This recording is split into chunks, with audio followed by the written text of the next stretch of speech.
大家真係要留意，千祈唔好因為驚咗啲醫療費貴而唔去睇醫生，或者收埋啲病徵唔敢講。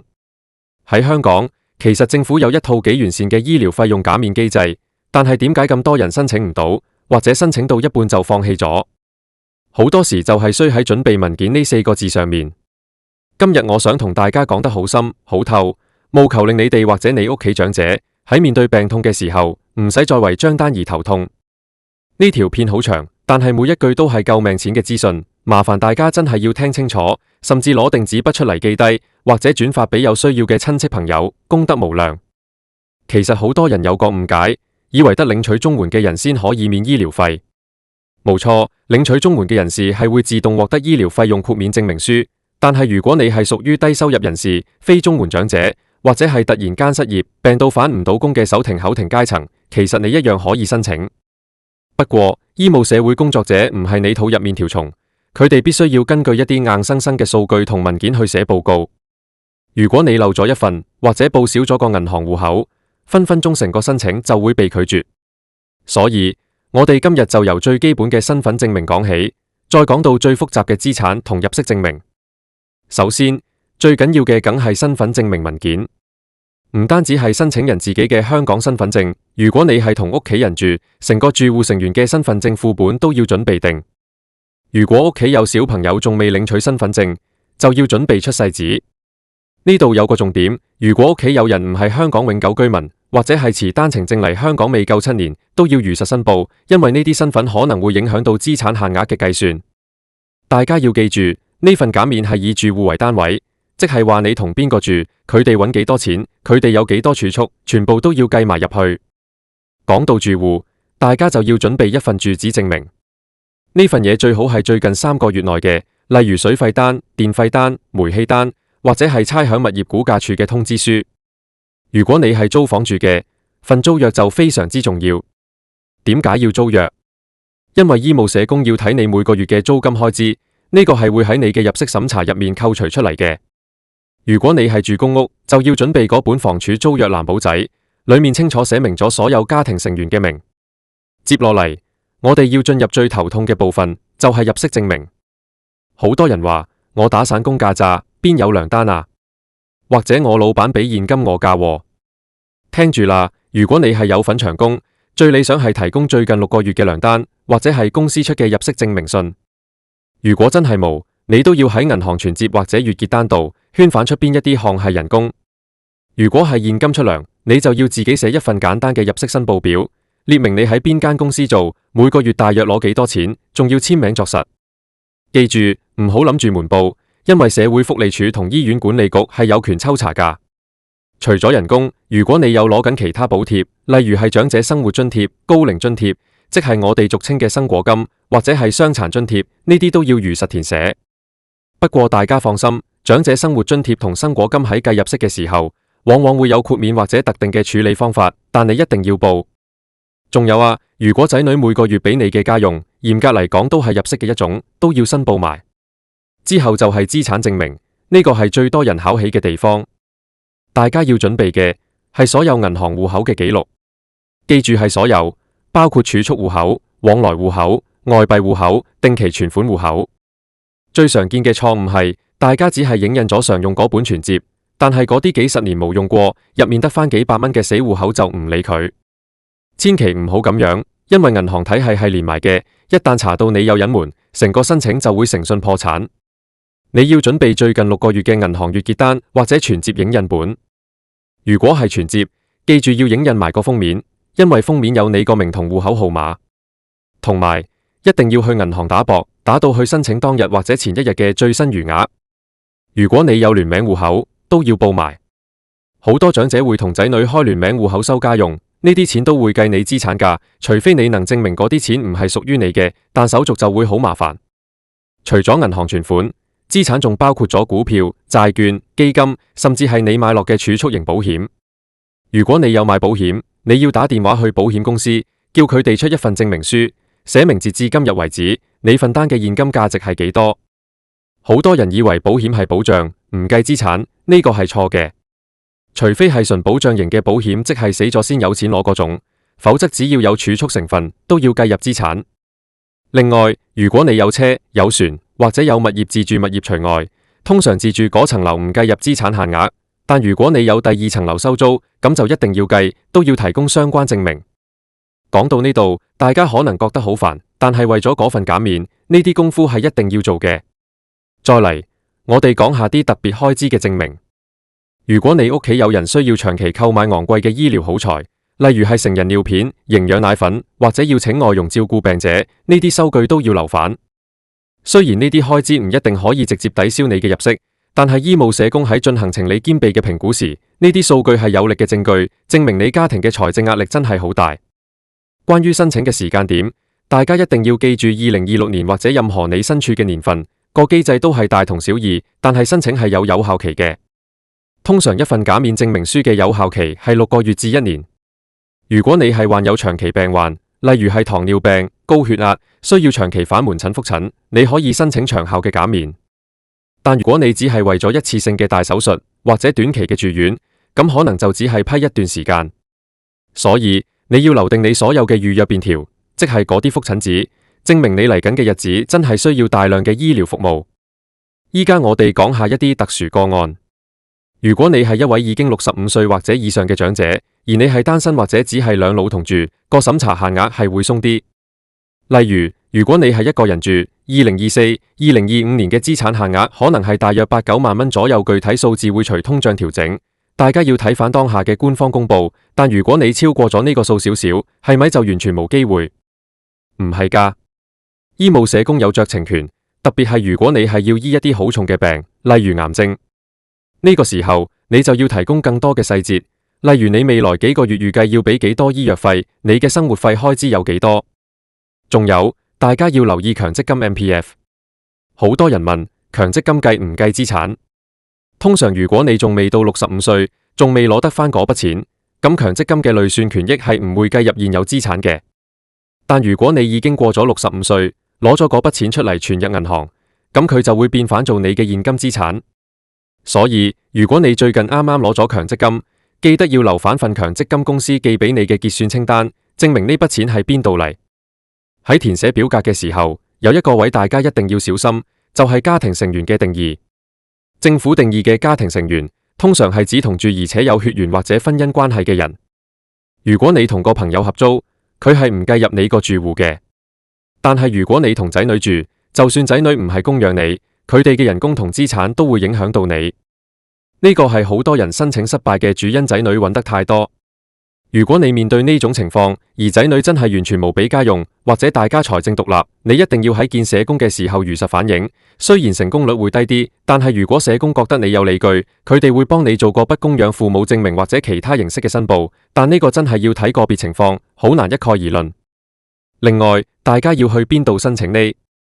通常係去你睇緊嗰間公立醫院嘅醫務社會服務部。你唔好就咁衝埋去。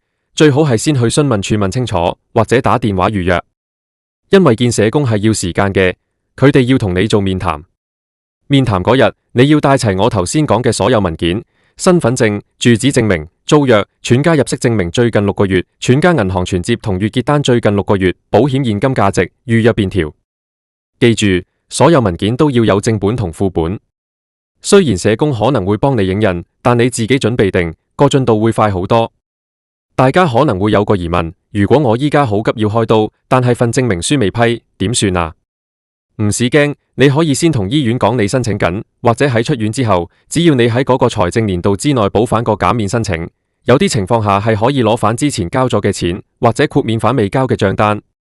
不過最好梗係一入院或者一知道要睇病就即刻搞。喺呢度，我想特別提醒一啲自由工作者或者自僱人士。如果你係揸的士、送外賣或者係開小商鋪，你嘅入息證明就更加要寫得清清楚楚。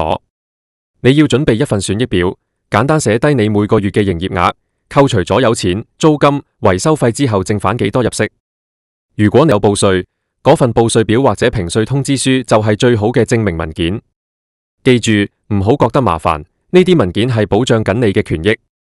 仲有一點，就係關於非經常性入息，例如，你突然間中咗少少彩票，或者親戚送咗封大利是俾你，只要呢筆錢入咗銀行，你都要交代。如果你話係借返嚟嘅，咁你就要有借據，證明呢筆錢係要還嘅債務，而唔係資產。不過呢啲做法比較複雜，一定要同社工講清楚。如果你係為咗屋企嘅長者申請，你要記住，老人家通常記性唔好，佢哋可能喺邊間銀行有個保險箱，或者喺幾十年前買落幾手股票，佢哋自己都唔記得咗。你一定要幫佢哋查清楚，因為如果政府查到你有漏報，唔單止係減免被撤銷，仲有機會涉及詐騙公帑，後果可以好嚴重。所以誠實申報係第一大原則。大家要明白，醫務社工嘅角色唔係要為難你，佢哋嘅職責係確保公帑用喺真正有需要嘅人身上。所以如果你嘅生活真係有困難，唔好怕醜，將你嘅難處講出嚟。例如你除咗醫藥費，仲要供樓、供仔女讀書，或者屋企有老人家要長期睇私家醫生，因為公家排唔到。呢啲開支雖然唔一定可以扣稅，但社工會喺報告入面提到你嘅實際生活水平，呢個對審批係有正面幫助嘅。最後，我想講下關於醫療融資同撒瑪利亞基金。如果你需要嘅唔單止係免去100幾十蚊嘅門診費，而係要用幾十萬甚至過百萬嘅藥物，例如癌症標靶藥，呢個時候就唔係單純嘅醫療費用減免，而係要申請撒瑪利亞基金或者關愛基金。呢啲基金嘅審查會更加嚴格，對資產同入息嘅要求會更加精細。你要準備嘅文件基本上同我頭先講嘅一樣，但係佢哋會睇得更深，例如會睇你過去1年嘅資產變動。如果你喺申請前突然間將大筆錢轉走俾親戚，呢個係會被質疑嘅。所以如果你預計未來需要用到呢啲昂貴藥物，一定要提早規劃你嘅財務佈置，並且保留所有大額開支嘅記錄。講咗咁耐，我總結一下個重點清單。第一，身份證同住址證明係基本。第二，全家最近6個月嘅所有入息，無論係正職、兼職、津貼定家用，都要有。第三，全家所有銀行戶口最近6個月嘅記錄，一定要打薄打到最新，包括所有定期同外幣。第四，保險、股票等資產證明要攞定。第五，租約同醫療開支單據係你嘅救命草，可以幫你拉低入息水平。第六，覆診紙同醫生紙係證明你需求嘅核心。大家唔好覺得呢件事好難，其實只要你執齊呢啲文件，見社工通常1個鐘頭內就搞掂。批咗之後，你每次去交費處，只要出示張證明書，佢哋喺電腦一查就得，你1分錢都唔使攞出嚟。呢種安心係對於病人康復最好嘅良藥。如果你聽完呢條片，仲有邊個部分唔明，例如你個情況好特殊，或者你想知某種資產計唔計，你一定要去問醫院嘅社工。唔好聽隔籬屋陳師奶講，亦都唔好聽啲唔專業嘅意見，因為政策會變，但係文件嘅嚴謹度永遠都係咁高。喺香港生活唔容易，生病更加係一件令人壓力好大嘅事。希望呢篇內容可以幫到大家，喺最艱難嘅時候，至少唔好因為錢而放棄治療。如果你覺得內容有用，請你幫手分享出去，特別係分享俾啲唔係幾識字或者唔識上網揾資訊嘅長者。你哋嘅一個轉發，可能就係幫咗一個家庭渡過難關。最後，我想補充一啲關於續期嘅細節。醫療費用減免係唔會自動續期㗎，你要喺你張證明書到期前大約1個月，主動再去申請。程序同第一次申請係一模一樣嘅，即係你又要重新準備過最近6個月嘅文件。點解要咁做？因為政府要確保你嘅經濟狀況無改善到，或者無惡化到。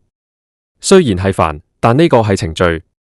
如果你漏咗續期，中間嗰段時間嘅醫藥費就要你自己俾返，冇得事後追溯㗎。大家仲要留意一點，就係如果你嘅家庭狀況有重大改變，例如有人揾到份好工，或者有人搬走咗，或者突然間中咗大獎，按法例你係需要主動申報返俾社會福利署或者醫管局知。雖然好少人會主動咁做，但如果被抽查到你隱瞞重大財政變化，係會有法律責任㗎。講到呢度，大家應該對醫療費用減免嘅文件準備有個好清晰嘅概念。記住，唔好等急用先嚟揾。平時啲銀行月結單、水電費單、租約，最好揾個文件夾整整齊齊咁收埋。到你要用嘅時候，一攞出嚟就係，咁就最省時省力。如果你想我下次講下點樣填嗰份申請表，或者想知更多關於撒瑪利亞基金點樣申請到幾十萬藥費嘅細節，記得留言話我知。我會盡力幫大家揾資料，用最接地氣嘅方式講俾大家聽。醫療費用減免係大家嘅權利，只要符合資格就應該去申請。唔好覺得攞政府嘢係醜事，呢個係一個社會安全網，係為咗保障每一個市民喺病痛面前都有尊嚴、有治療。希望大家身體健康，就算真係要睇醫生，都希望呢篇內容可以幫到你哋慳返一大筆。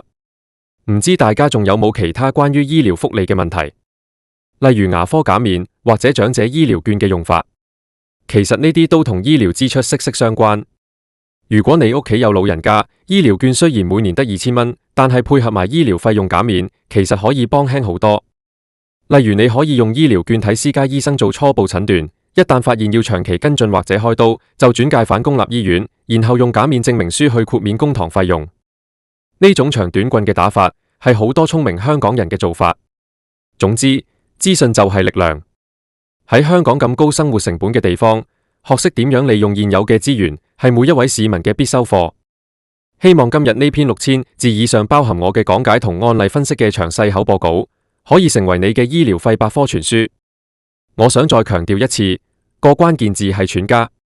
好多人以為自己一個人去申請就得，點知去到社工度先知要帶埋老婆仔女嘅銀行簿。呢個位係最容易發生家庭爭執嘅，所以大家申請前一定要同屋企人溝通好，解釋清楚呢份嘢係為咗全家人好。